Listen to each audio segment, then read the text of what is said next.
Republican Senator John McCAIN out of Arizona, my guest now, and welcome back here to America's Newsroom. Senator, good morning to you.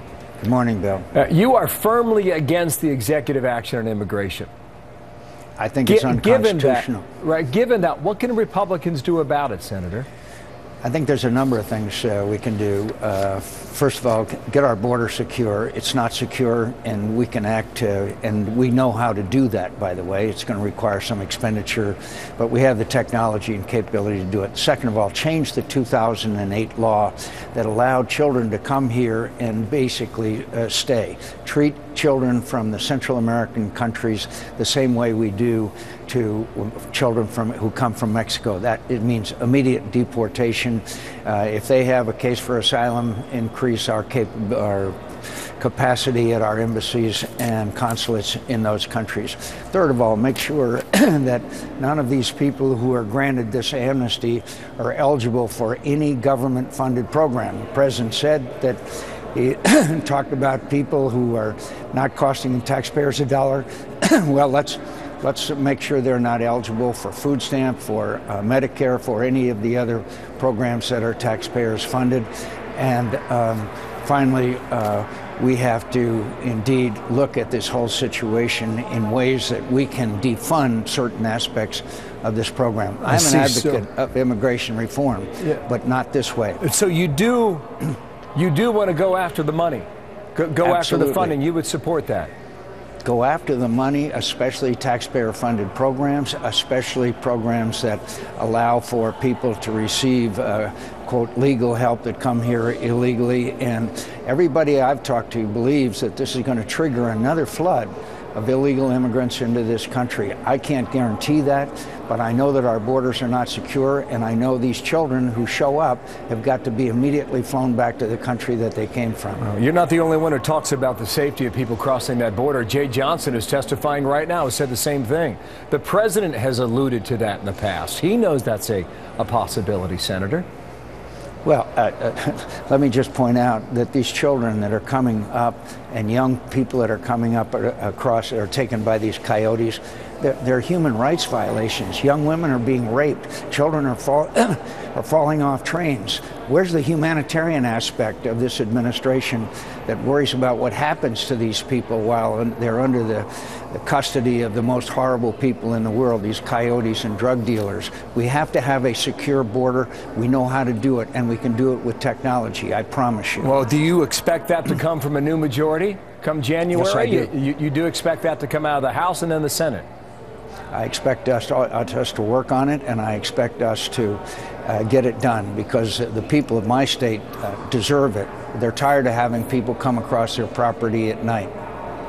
Would the president sign that? Would he support it?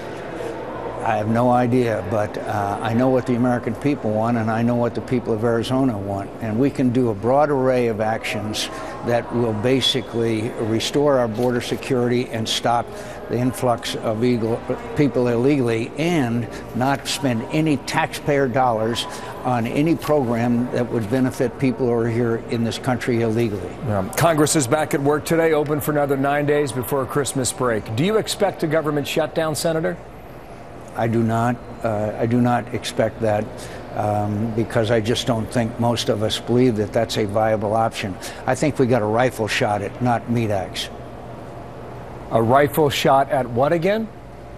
We need to rifle shot these programs to keep from a government shutdown. As far as the other aspect of it, no, we shouldn't shut down the government, but at the same time, there are certain things that we just shouldn't compromise on either. So it's very tough decisions are going to be made in the next few days. And given that, when you move to the new year, we're asking this question today online, do you expect the new Republican majority in Congress to succeed or fail?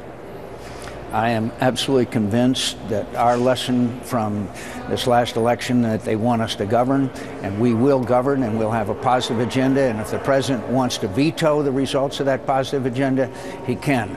But we will be coming forward with progressive and productive legislation to send to the President of the United States. And that way we can elect a Republican president in 2016. Final topic, Secretary of Defense. We need one, and we need a good one. You mentioned Joe Lieberman the other day. You think that guy will get the job? Senator Lieberman?